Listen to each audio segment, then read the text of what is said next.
Martins. Ladies and gentlemen, we are back. We're back again. It's a new season, ladies and gentlemen, of Grassroot Chats.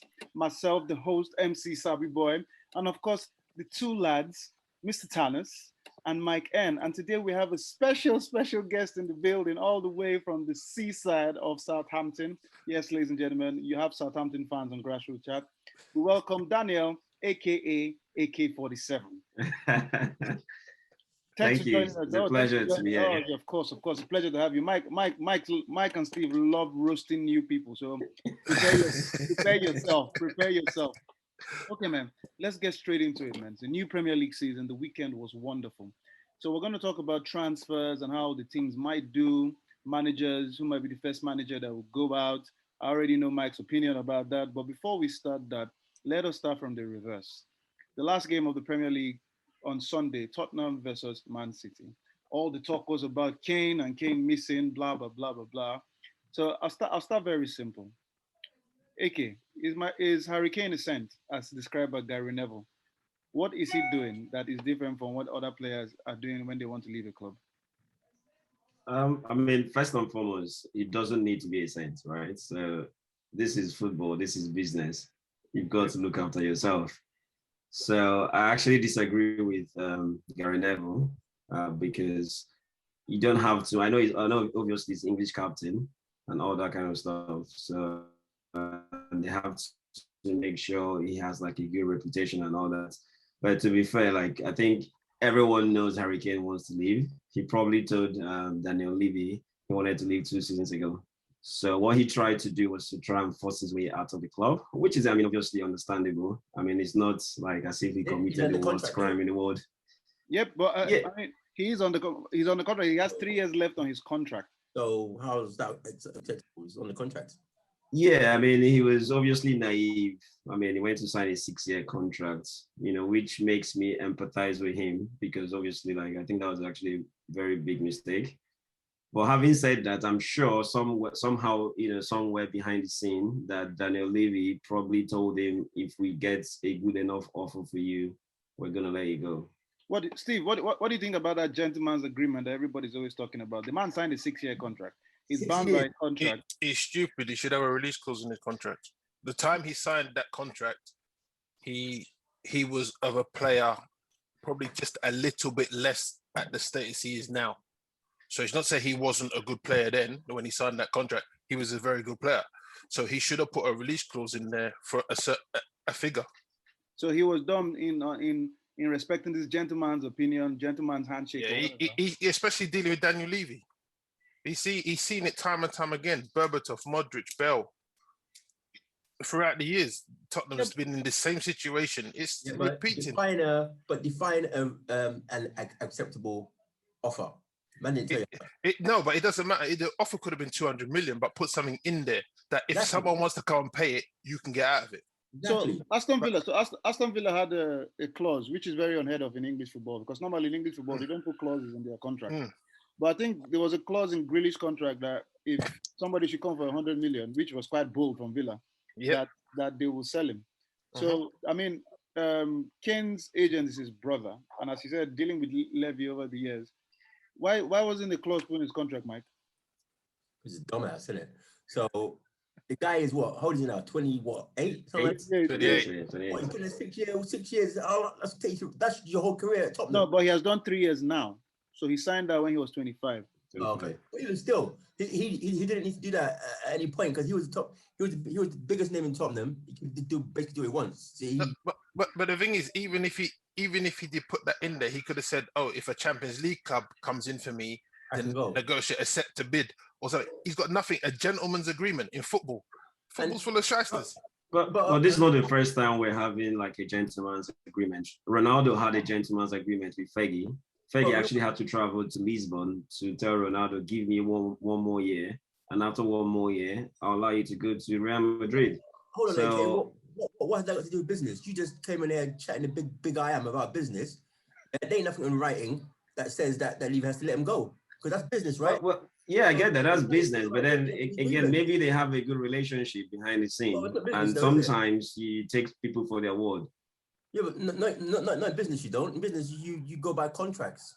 But the thing is, he's gonna end up at Man City. Look at Tottenham's history. They've been there before. This is not the first time they've had their I main agree. star looking to go.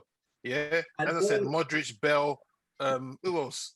It's like every other season they have top players who want to bounce. That's true. But all of that aside, first of all, 3 years ago, he took the extra money. So let's not cry too hard for him. I'm not crying for him at all. Second of all, what AK says that he's enterprising. I know. I actually want him to go to. I want him to go to Man City because we'll do. I mean he's done his time in Tottenham. We all don't. I don't know about you. It's not. Oh, that's not everyone. Who is we all that we want him to go to Man City? Who is we all? But speaking about okay. So let's assume that he's going to go. Let's assume at some point we look at the history and Levy will stick out. But he's 28 years old.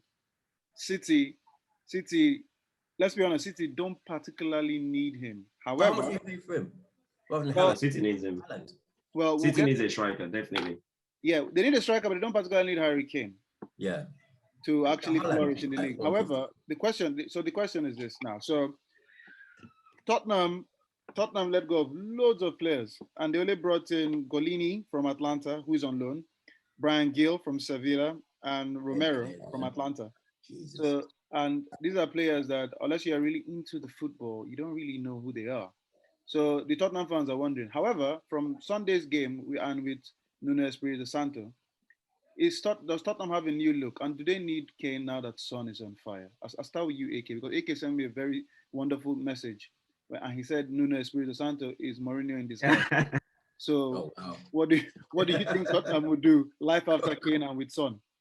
Wow. So Tottenham would do fine without Kane, obviously. Why? Because they've done that before. So remember when Tottenham got to the final of Champions League? Yeah. Kane was injured. In fact, Kane shouldn't have played in that final. He didn't deserve to be in that final because Lucas Moura and Son did very well en route to the final. So I think they'll do very well. And obviously, if they get 140 million from Kane, they can easily buy, Lautaro Martinez. There are loads of players out there they can buy. So I think they will do very well. With regards to the manager, I still think he's a defensive manager and he's a counter-attacking manager. Yeah, but most teams can only play counter-attacking football against Man City. Don't you agree, Steve? Agreed. You surrender possession. But Tottenham are equipped for that, especially with Son up top and Moura. They've proved it every season. They go through a period where they lose Harry Kane for a month or two due to his dodgy ankles and stuff. So they can survive. Tottenham's actually shot themselves in the foot because what they should have done is got rid of Kane early. Let Nuno come in and just have Kane's not hanging over the club. Yeah? Take the money, use the money, and then let him go. Him leaving a couple of days before the end of the transfer window, it doesn't help Tottenham. Well, okay, training with the players. So I agree with Steve when he says Kane should have gone earlier. But Mike, help me understand this. Were Tottenham right to hold on for more money, especially with Man City getting Grealish for 100 million? So obviously Tottenham is right to hold on for about 120, 150. Why? Sorry? Why? Why? Is Kane Kane's not worth 150? Why? So what do you think? So you think 100 million was a good valuation for him? 100 million for Kane? Yeah, that's a decent valuation, man. He had Sancho 70. Grealish 100 million. This is Kane that had highest assist, highest goal scorer. But first of all, they're both younger than Kane. Yeah. Okay. So there's value. There's resale value, etc. There's no resale value for Kane.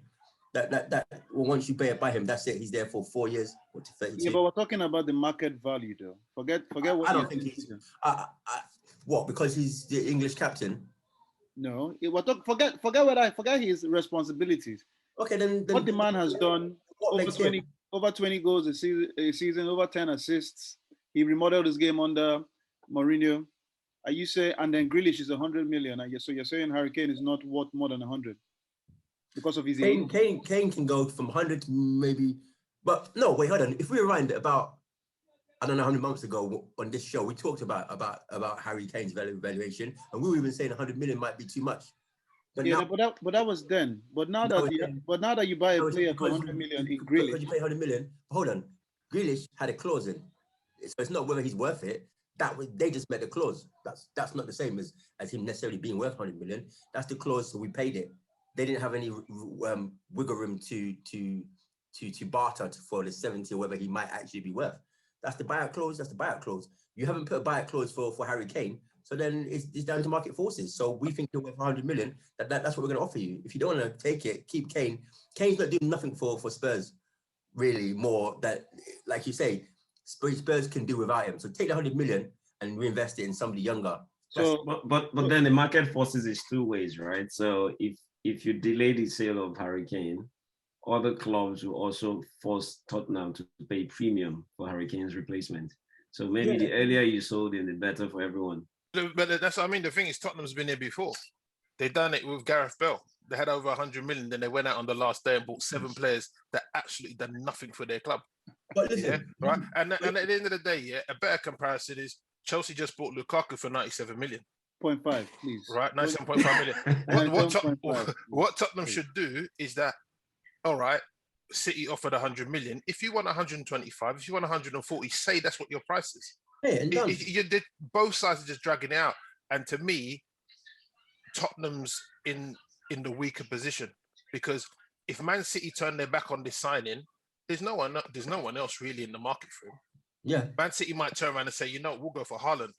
And Dortmund are willing to, there's talk about Dortmund willing to sell Haaland because they don't want him to go to Bayern Munich. Well, yeah. So if Man City turn their back on it, there's no one else going in for Kane. So they're going to be stuck with him. Oh, Kane, okay, yeah, he'll score. And his value will just go down. Actually, well,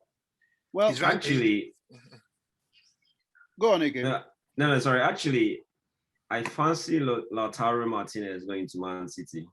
I think he will fit in very well. Half the price. Half the price. I mean, very good player, younger. You can fancy it all you want, but it's a very different situation. I think City wants, of course, when they're buying the player, it's what more than what happens on the pitch. There's business sales, shirt sales, England captain, blah blah blah blah blah. Martinez will be good as a player, make no mistake. But I think Kane is their main target. But if we move on from Kane just a tiny bit and we go into the target so far, it was Tottenham, Man City. Everybody expected the sleek gel hair of Grealish and everybody else of City to do wonders. When you think about it, I had an argument on some fan channel. Some fans actually believe, especially non-Man City fans, that they didn't need Grealish. Do you agree with that, Steve? They didn't need Grealish because they've got a lot of creativity in their side already. Is he a long-term replacement for De Bruyne? Possibly. So in a couple of years, he takes the mantle from De Bruyne when his game's developed a bit more. But I don't think they needed him, so to speak. I mean, he started the game without Kevin De Bruyne. And when De Bruyne came in, there was a massive difference. Make no mistake, the first 25 minutes, Man City were looking wonderful. But as the season goes on, and when Pep manages to understand exactly where he wants him to play, clearly you see them as being a force, AK? Yeah, clearly. Grealish is like the icing on the cake. Which cake? Or a sponge cake. They don't really need him, but I can see why Pep got him, because he's got that X factor. There's just something about him, like you kind of expect the spectacular whenever he's with the ball.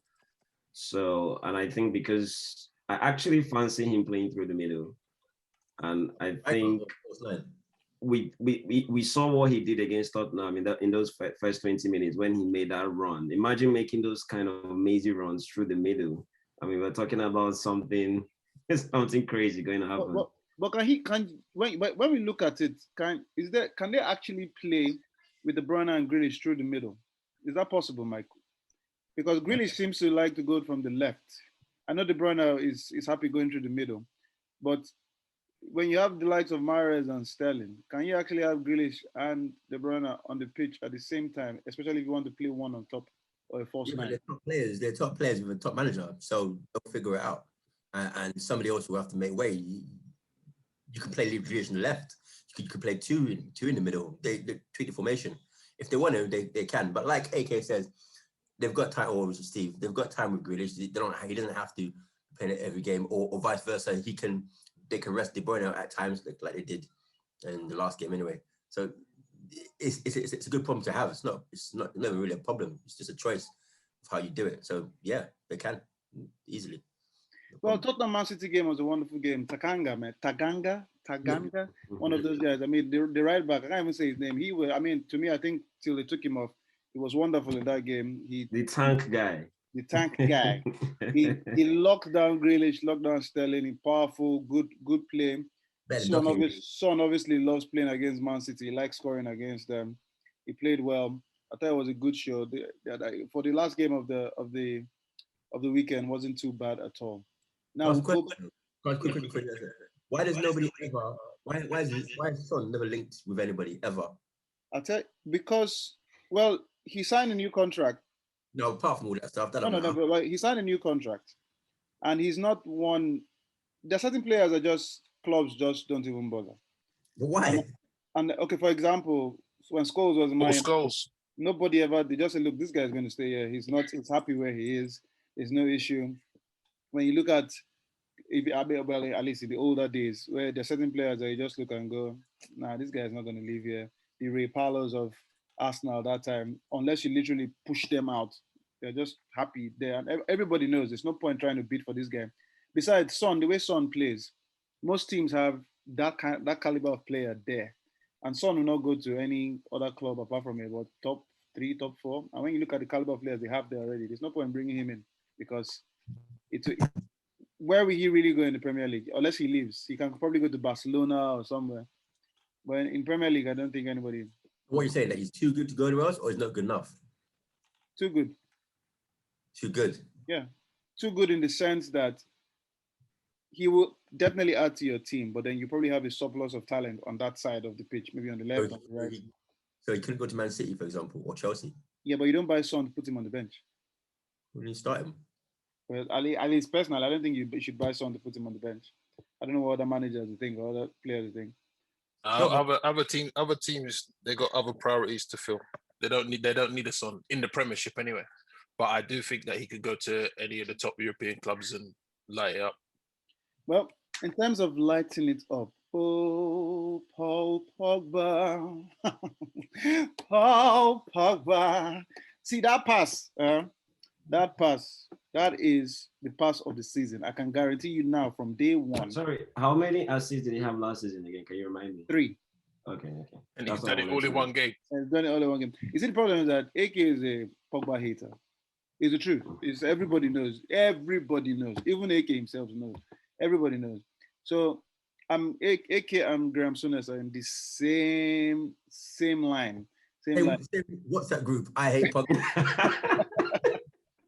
Same WhatsApp group. I mean, Graham Souness said, Greenwood had a wonderful game. He said, okay, what about Paul Pogba? 4 assists. So that's what you expect from a 100 million man. Really? Wow. Really?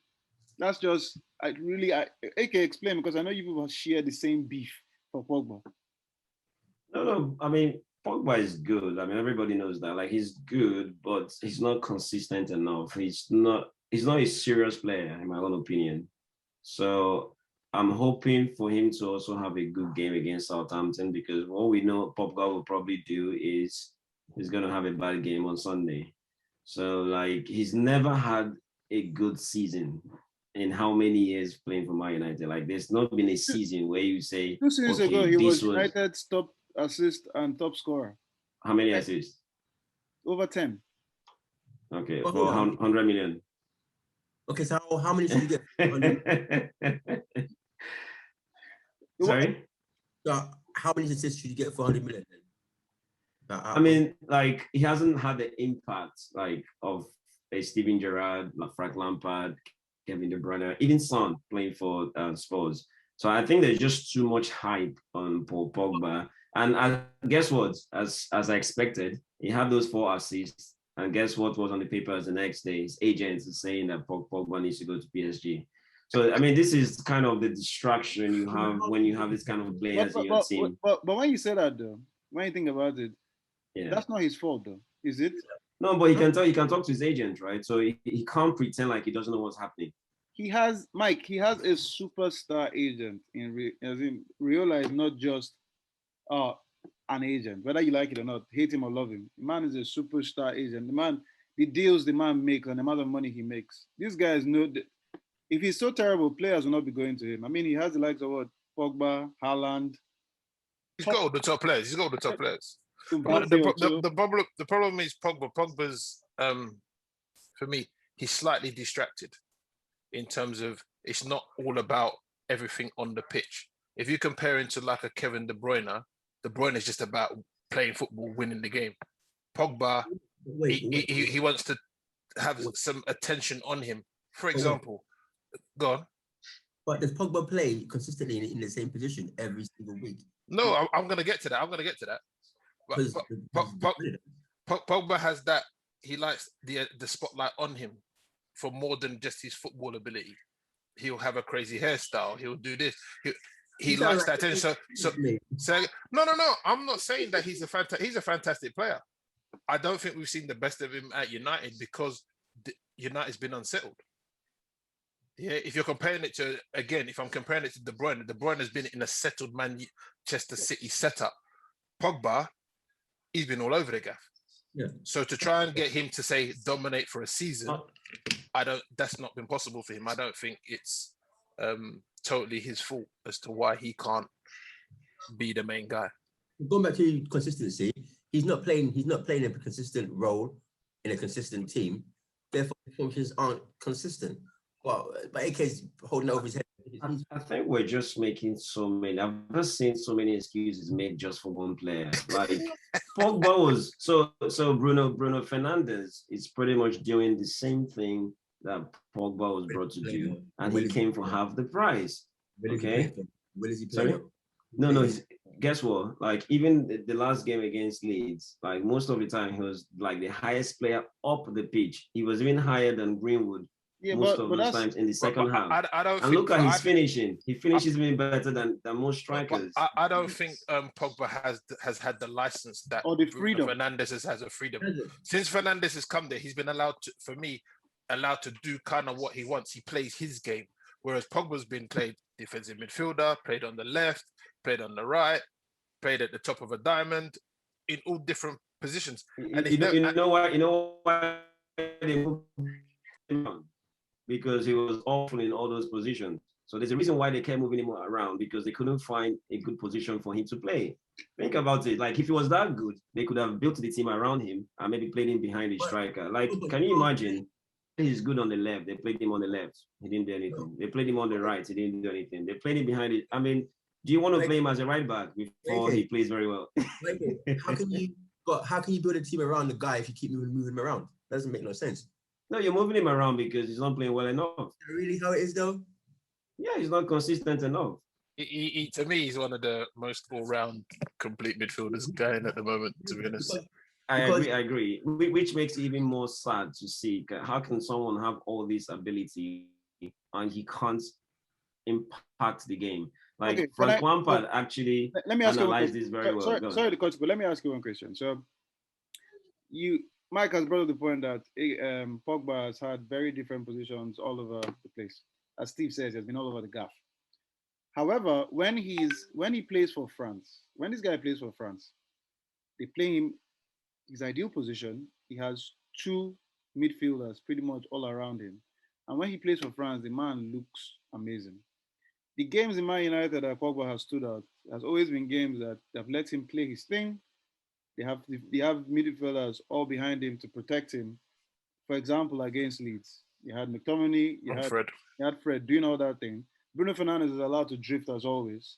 Greenwood is allowed to sit back, and all everybody needed to do in that game was just create space for Pogba, let him find that pass, and he found 4.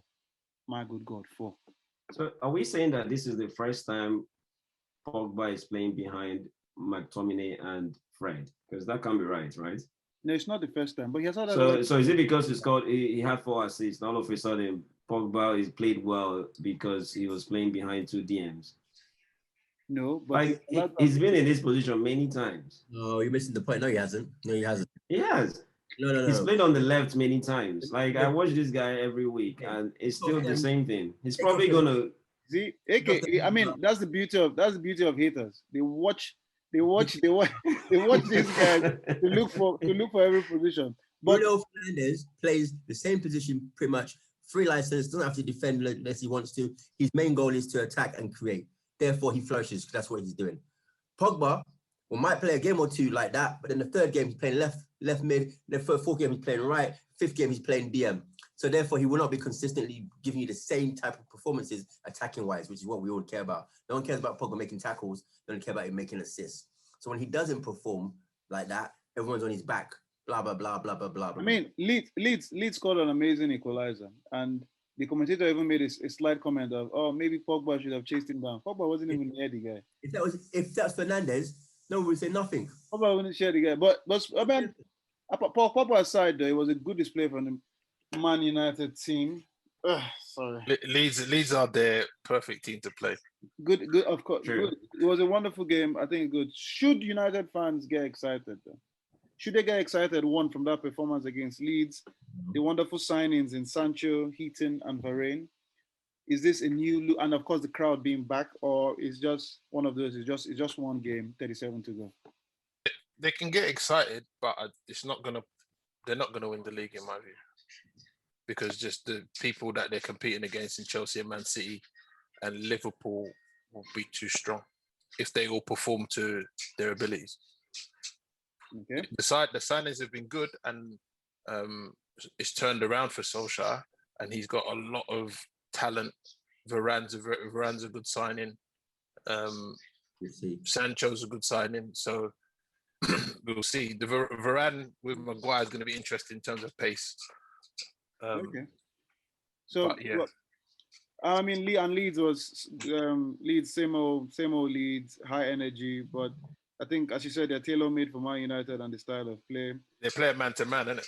Yeah, but also sign a new one-year contract. Hopefully, he'll be able to, get them playing the same way. He still needs to sort out his defense. Yeah? I mean, last season we talked about Barca being I asked a simple question: is he a world-class coach? And I mean, I said I don't think he is a world-class coach that can't sort out his defense. So it's different. His philosophy is crazy. Yeah, of course, I think that's what wows everybody, this wonderful philosophy. I love it. Of course you love it. You love to play in that team as an attacker. As a defender, you will not love it at all. It's one of those, I got two, man. I got two. It's one of them stories. But speaking about world-class managers, you know what's coming. I think we have a world-class manager. Or do we have a world-class manager in Arteta? AK, what do you think? Did you watch the wonderful game? Oh, I thought you were referring to me as the world-class manager. No, I mean after you, because this guy. I think it's quite personally. Arsenal played a team in Hounslow called Brentford, and what's the quality of that team? Championship team. Yes, they play good football. But now the Arsenal fans have quickly, especially one guy called Mr. Mike, and they already started shouting Arteta out.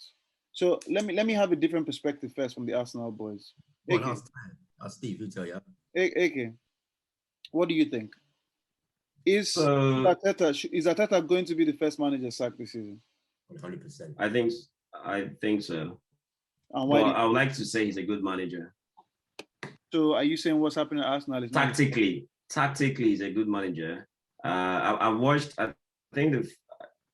the game between Man United and Arsenal New Year's Day 2019, I think, and some of the 2020. Like the shape of Arsenal that day. 2020. Okay, yeah. So they beat United 2-0, and that was an excellent display. Like watching in real life, like you can tell like this felt different even from Wenger's kind of formation. But I think where Arteta has some minor issues, and I think it's very common. It's not sorry. It's not minor issues, mate.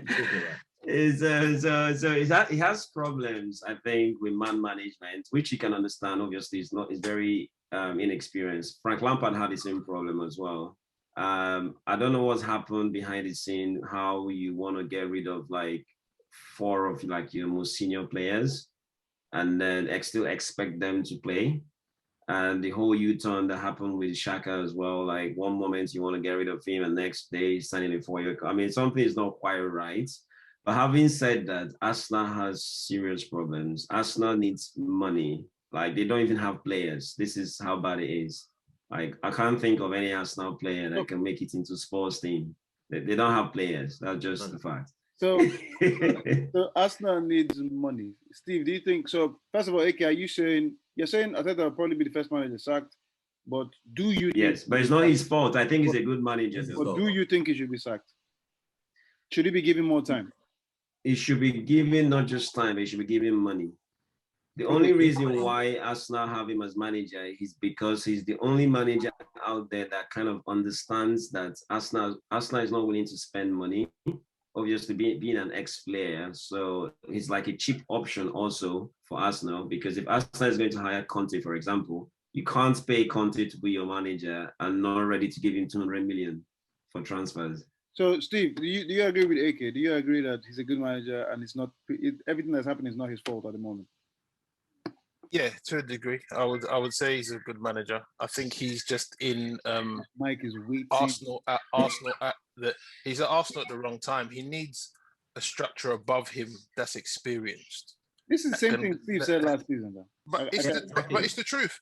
It's the truth. At the end of the day, Edu's the technical director. He's inexperienced in the role. The whole structure going up to the board are inexperienced in the role, and you can't bring someone to overhaul a club in his first job and not have that experience above him. He needs it. So you've got the whole core of the club all inexperienced. Yeah, but who picks the team? Say again?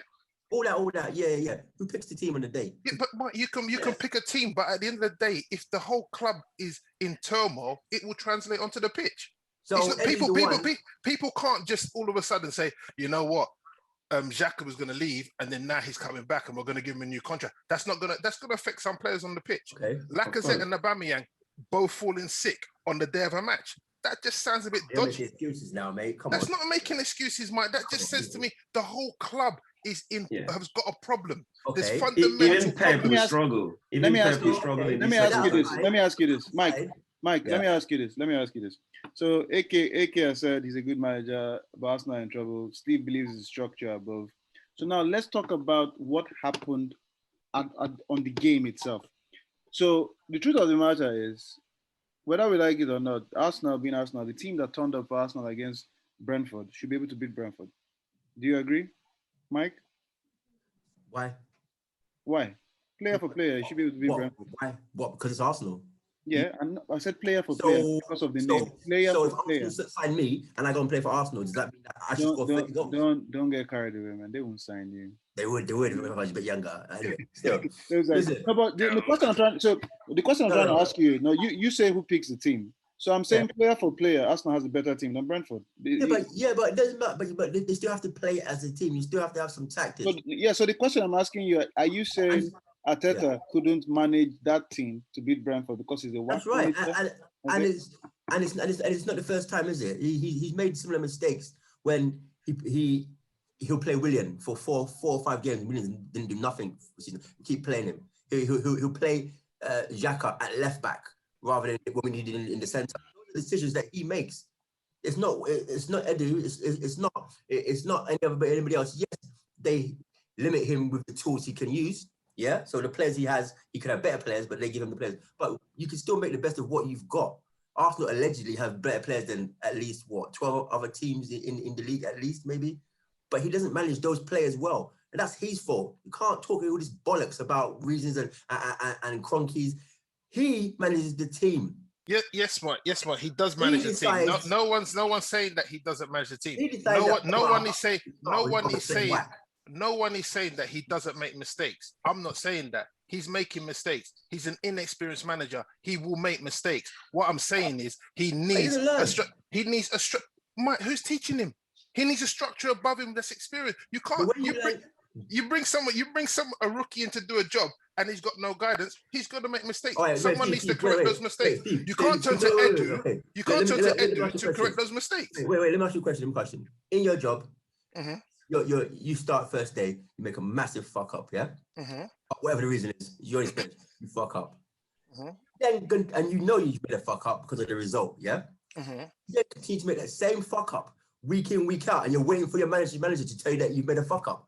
When There's some people that are like that. There's some people that are stubborn and they will believe in something. Like he can believe in playing a system, a 4-3-3 system, yeah, even though the players might be better suited to a 3-5-2. Yeah, but he's stubborn. He's stubborn in that sense. Yeah, but on that point, though, if he's stubborn, but this, unfortunately, there are certain jobs that you can't afford to not want to learn or be stubborn. You need to adapt and learn. And unfortunately, clubs like Arsenal, the chances you are given are not as many as some other clubs that are given. No. Hold on a sec. Why are we saying that? Because what's Arsenal's history? Arsenal's had a manager in Wenger for 20 odd years. In fact, yeah, they had Emery, yeah, and then now they've got Arteta. So we're not like Chelsea, who are hire and fire. Yeah, if you're not producing the results, you're gone. Yeah. Right. If the Arsenal Football Club, as AK said, yeah, do not want to go out and get a big name manager because they have to back him with funds, they're gonna go with Arteta. If you get rid of Arteta, what are you gonna replace with? Eddie Howe. Eddie Howe. It's not gonna be Conte. Arteta is a shit manager, and I tell you why he's a shit manager, because he doesn't know how to adapt. Bottom line, because he can see that the team, he hasn't got the players to play how he wants to play, and that's not his fault. Fine, but what do? Do you adapt so that the team plays as well as it can, and continue to play the same way, even though you know those players cannot play that way?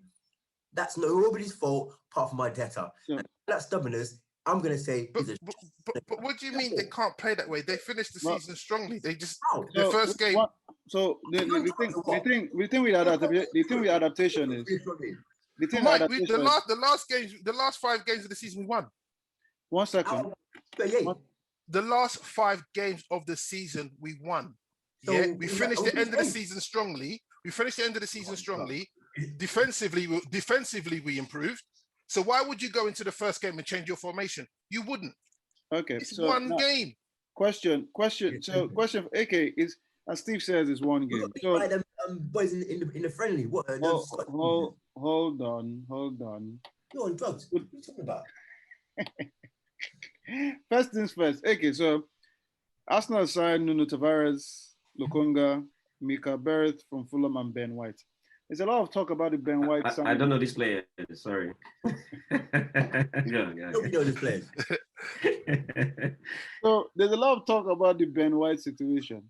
First of all, people are saying, "Oh, Man United signed Varane for 40-something million," forgetting that Varane was a free agent or almost free, and that people always forget that when it comes to the Premier League, especially with an English player, that the market price is always different. But Ben White was signed for 58 million. Was that a player that Arsenal needed, especially when you have the likes of Saliba on loan? Could they have used that money to buy, I don't know, another key player? And what would you even regard as a key point or key players for Arsenal right now? I'm asking AK because I want the outside perspective first before the passionate, emotional fans. So Arsenal need a centre back better than the Brazilian guy they have, who is a very good defender. The Gabriel, the left-footed centre back. So Arsenal need someone like Marquinhos, like a winner, comes into that team and just becomes the dominant defender. They don't need a Ben White, right? So they also need a number 9, and they need a proper midfielder. Those 3 players. Are you saying Aubameyang is finished? I think Aubameyang is better from the left. And I also think they need a proper right back as well. So imagine having a right back as good as Tierney. It's game on. Good right back, good left back, dominant centre back, another midfielder, and a finisher. That's all you need. So in terms of midfield, they have the likes of Emil Smith-Rowe, El Neni. Sorry, I couldn't say that. This guy. I couldn't say that. So when you say a proper midfielder, do you want a defensive midfielder or an attacking midfielder? What is better than El Neni? Central, so like in between defensive and attacking. So maybe even a box to box. Okay, so now that you say box to box, and Mike has been shouting Willock. Steve, were you right to sell Willock? No. Was it a case that Arteta just didn't believe in this player? So what's the point sending these players on loan for them to go out and do well and come back and you sell them? Exactly. We shouldn't have sold Willock. We shouldn't even send Willock on loan last season. Willock is the one type of midfielder. He was unique at Arsenal because he was the only one that would drive box to box, break the lines, go beyond the striker, get goals, which he proved at Newcastle.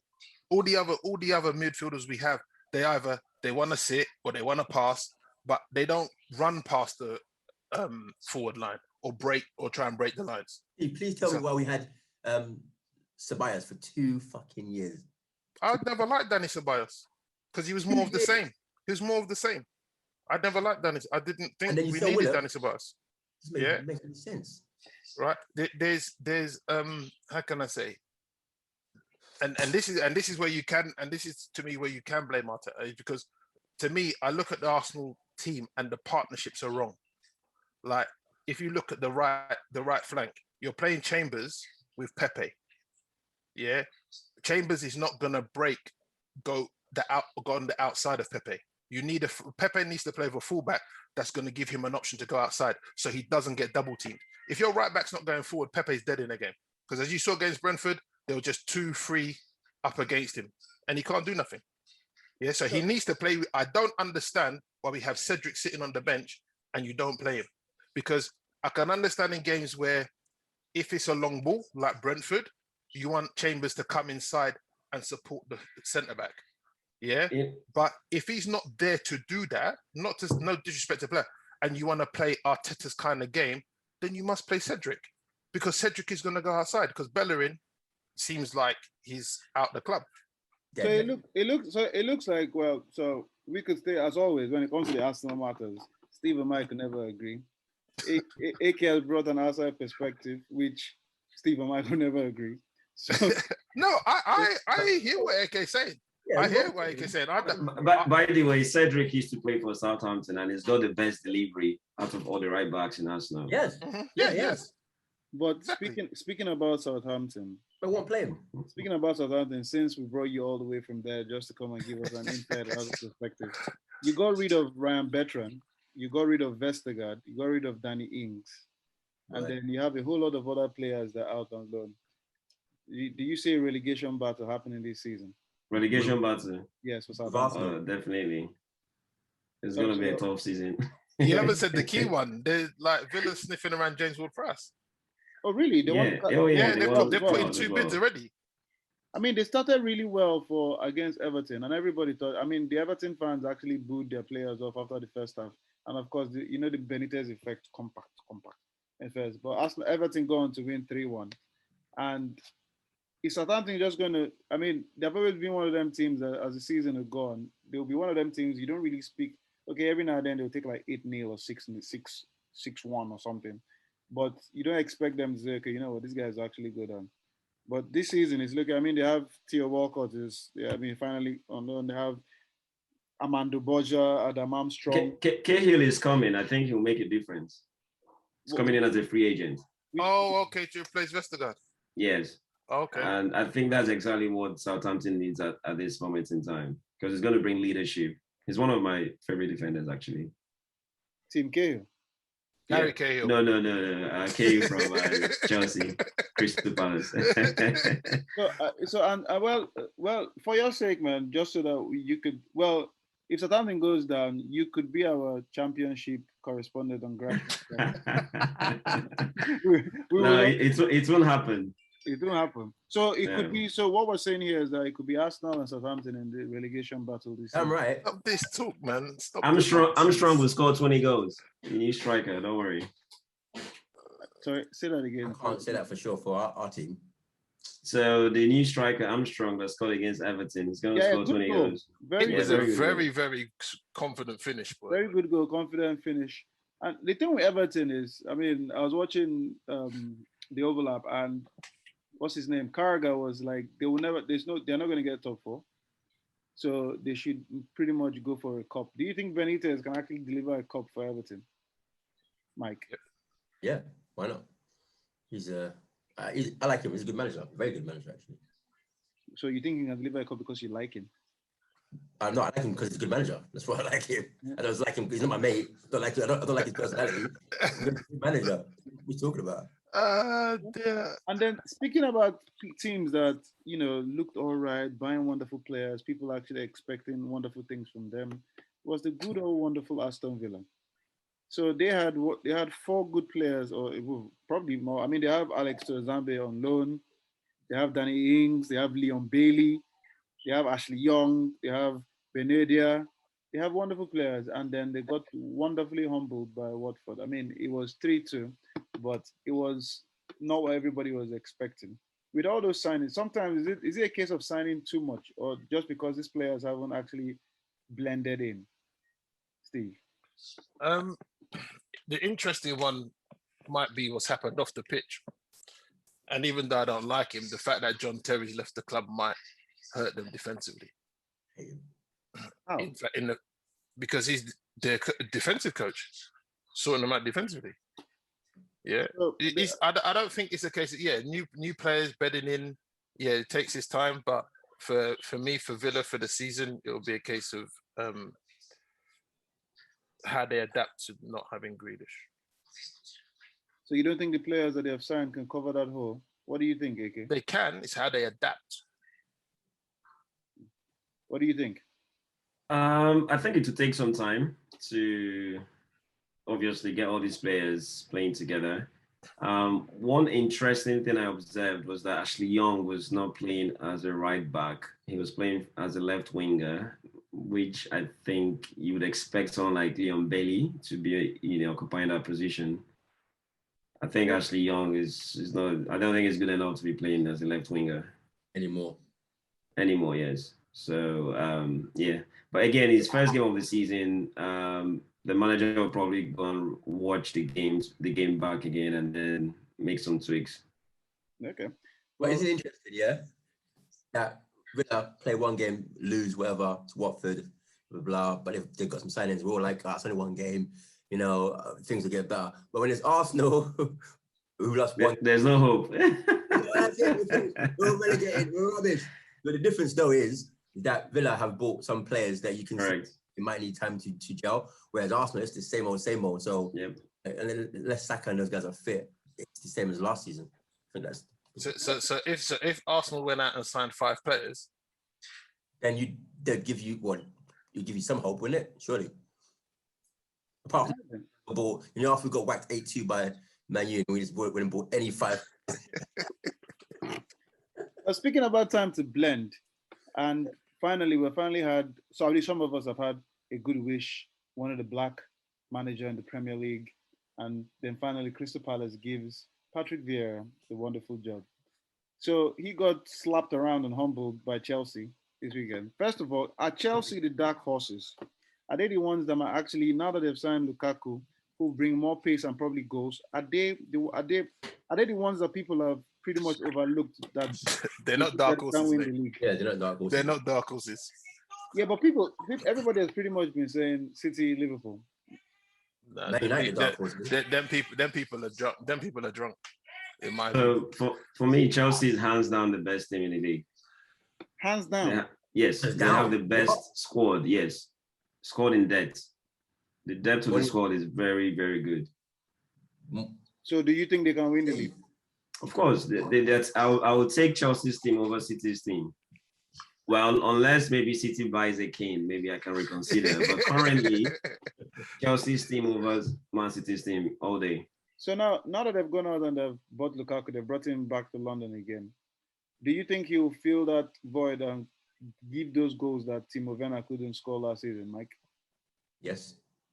He'll score. I'm not saying he's going to score 55 goals in the season, but he'll score way more than Werner, who scored none anyway. So yeah, he's gonna definitely improve them in the goal scoring department. And Werner did add a lot of things to the Chelsea team, though. You could spread defenders out, but at least they won the Champions League, which he was very instrumental to, because he was creating space for the midfielders and all that. So I'm sure when he goes out on the pitch, he's not thinking, "Let me create space for midfielders. That's my job," and goes home happy. He's going to want to score goals because he's a forward, and he's not doing that. So another thing we forget also is Chelsea don't concede goals.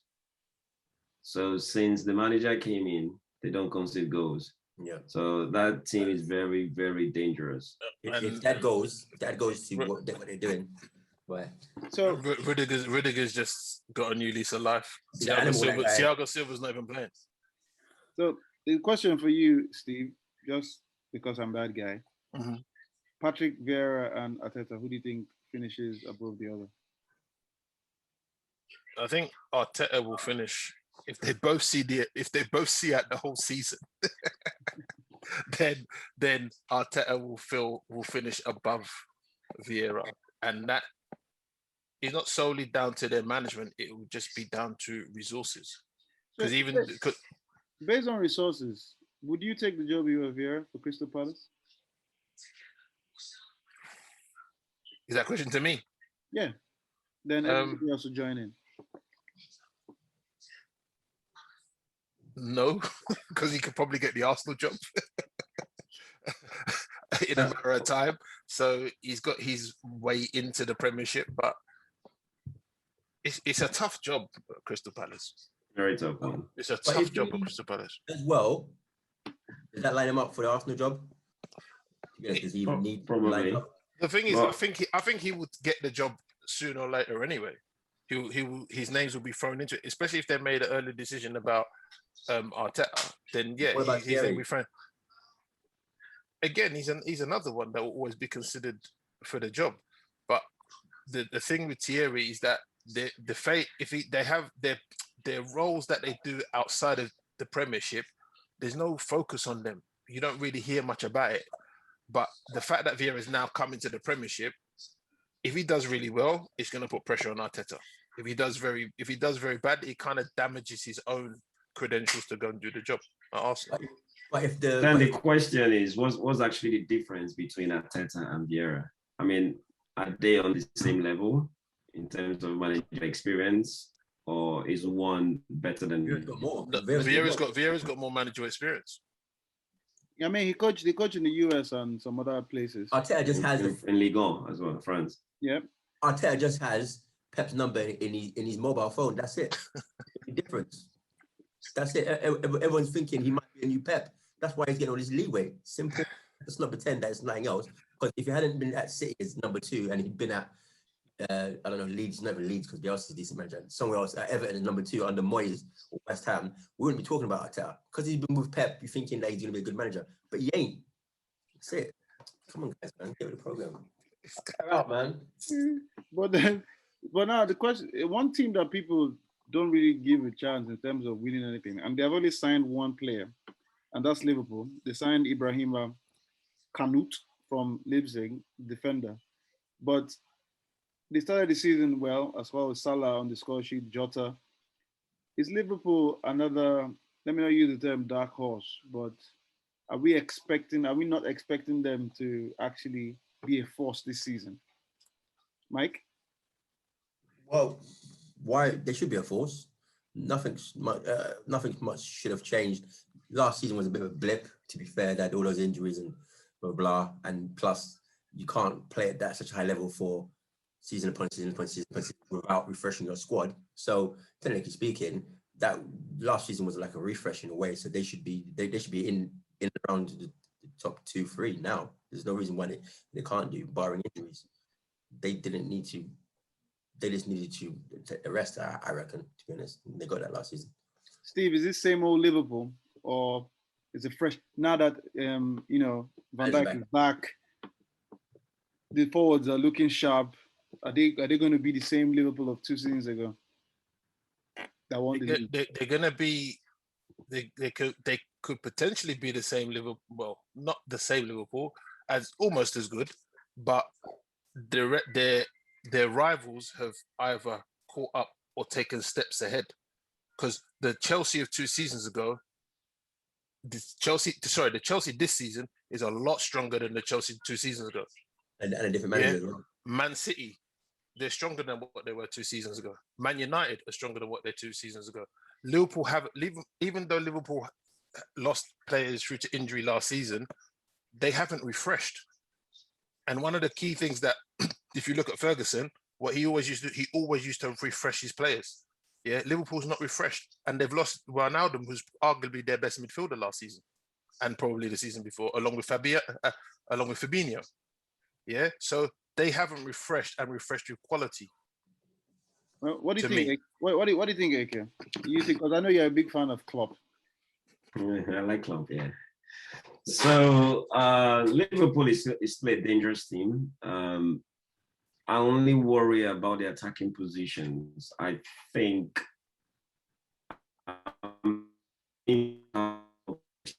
over money. I actually thought we were going to bring in maybe a younger striker to challenge the top three forwards and put pressure on Mane and even possibly Firmino as well. I know Jota is there, but I think they should have gotten another striker. Yeah. Okay, so well, this is what we're going to do. Now that we've looked at like the key games and all that story, Mike is Arteta out. Steve is Arteta in. AK is like, ugh, just entertain me every week. Southampton are going to struggle with relegation. So, Mike, in fact, we'll start with Mike, then we'll go to AK, then we'll go to Steve. Mike, please tell me the three teams that are going down. You're pregnant at that.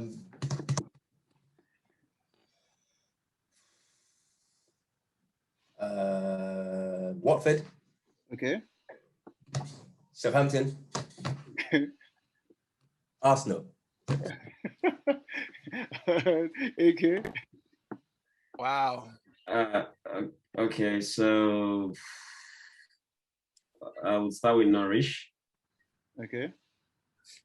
I was gonna say Watford, but they have too many Nigerians in that team, so I'd like them to stay over. So I'll replace Watford with Arsenal. So Norwich, Arsenal, and just for the fun of it. And then wow, that's a good one. Crystal Palace. Crystal Palace. Steve? What? Norwich. Brentford. And probably Watford. To be honest. Probably Watford. All three of you actually have, okay, apart from AK that replaced Watford with Arsenal. But that was a joke, of course. well, you never know. So now we'll go back to Steve again, then AK, then Mike. Steve, can I have your top four, please? Top four. Winner of the league. No particular order, just the top four. No. I want who wins the league. I want who wins the league. Who finishes second, who finishes third, who finishes fourth. It's a bit unfair that the transfer window hasn't even finished, and you're asking man these questions. Well, but I can ask you. I'll probably ask you the same question come Christmas. I will go.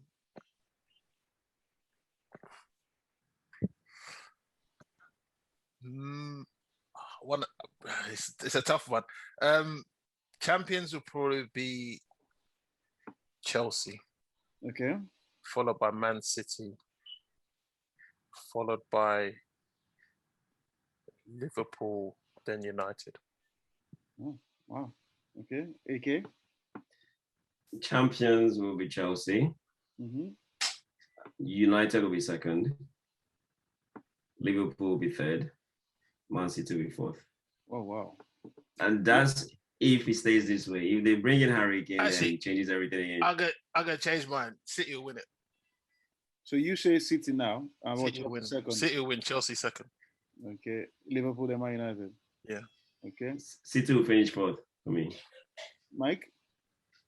Chelsea, Man City, Liverpool, Man U. Okay. Ladies and gentlemen, you've heard it. You've heard the predictions. Go to the betting shop. Follow anybody you want to follow out of all three. There's a big money, big odds on Arsenal going down. So put that money there. So now, before we go, we're just going to go to a very wonderful place in Europe. We all know where we're going. We're going to that wonderful place in France. That wonderful team called PSG. Who's going Bayern? No. We're not going Bayern. We're going to PSG. Now, this is arguably the best signings ever, where they have how many players and they got them on free. They have Messi, Ramos, Hakimi, Ronaldo, and Donnarumma. Donnarumma. So that's five. Those are 5 players. Free. And out of those 5 players that they got for free, I don't think any of them started the league game this weekend. Ronaldo started. When all of them started. Okay. And Hakimi actually, 2 of them started. Okay, that's good. So you still have Messi, Donnarumma, Ramos that didn't play. So I'm not even going to bother asking about League One because I'm sure they should have that in the bag unless something really happens. Do they have the best chance of winning the Champions League? I'll start with you, Mike. Well, I think it proved that last season that sometimes it's not about the best team. It comes down to the tactics. So that's how Chelsea beat Man City last season. So I think they've got as good a chance as they've ever had. So they've got more know-how, more winners in there, I suppose. I wouldn't say that they were favourites per se. I mean, they're like the hope is favourite. Oh yeah, look at all the players in the team. But if you watch football for real, I wouldn't say that they've got as good a chances as anybody else. But yeah, so it's possible, but I wouldn't say they're favourites to win the league just because they got those players. AK, what do you think about PSG and Champions League? Well, I think they have a ridiculously good team. Like Hakimi is like my best right back currently, and he's playing for PSG. They have one of the most underrated player ever in Di Maria. No one talks about him, but that guy's work rate is something else. So, and obviously Messi is like Messi is the god of football. Icing on the cake. Yeah. So I mean, it's only if Pochettino gets confused, because sometimes when you have so many good players, you don't know what to do with them. But again, you also have Verratti, who is like technically awesome, like wonderful player. So like I said, unless something crazy happens, maybe Pochettino just doesn't know how to utilize these players, because let's also not forget, this is the first time he's going to be in this position. So Pochettino hasn't necessarily managed a big team. So it's going to be interesting to see how he manages the egos of these big players, and also how does he tell someone like Ramos, like, oh, you're not necessarily the first choice centre back, which is a position that Sergio Ramos has never been before. Or does he then go and play three centre backs just because he wants to keep Ramos happy, and then play Kipembe and Marquinhos, for example, who I believe I think those two players are actually better than Ramos. So how does he handle these kind of situations in the dressing room? That will be very interesting to see. What do you think, Steve? If they keep the side together, because I know they're meant to be under pressure to have to sell some players, but they should win the Champions League. They have an abundance of talent. They've got a seriously good goalkeeper. They've got people that can make a difference in games. Once Mbappe, Neymar, and Messi get on, if they gel, as in the way Suarez. As a defender, you can feel your chest pumping when you raise your head and you see that. If they gel the way Suarez, Neymar, and Messi did, get them up. They're gonna kill. They will kill teams in Champions League. Seriously, even the really, really good ones. You know what I mean? Especially over 2 legs. The only way I see them not doing it is, as what AK was saying, is if Pochettino just gets it completely wrong. Okay. Well, we shall see. Before we go, gentlemen, I'm going to just, the next game's coming up in the Premier League in the weekend. So I'm just going to call names and you give me a quick score. Why are you smiling for that? Why are you smiling before you're saying this, though? I always smile. Come on. I always smile. Yeah. So on Saturday, we have Liverpool-Burnley.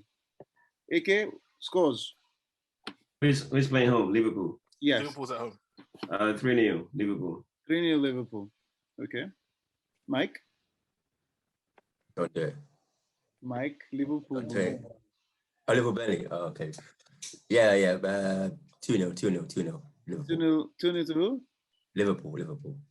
Okay. Steve? I'll go the same 2-0. 2-0. Man City, Norwich. Man City, Norwich. 5-1 probably. 5-1. Ooh. Man City will hurt them. Okay. On Sunday, though, there are some Super Sunday wonderful games. Okay, Wolves, Tottenham. What do you think? Wolves at home. What did Wolves play last weekend? They lost 1-0 to Leicester. I'll go for 1-1 draw. 1-1. Nice. Okay. Steve, Southampton, Man United. Southampton, Man United. Easy one. Through 1-3. 1-3. Okay. Yeah. Man United's away in it. Yeah. Man United to win. Mike, Arsenal, Chelsea.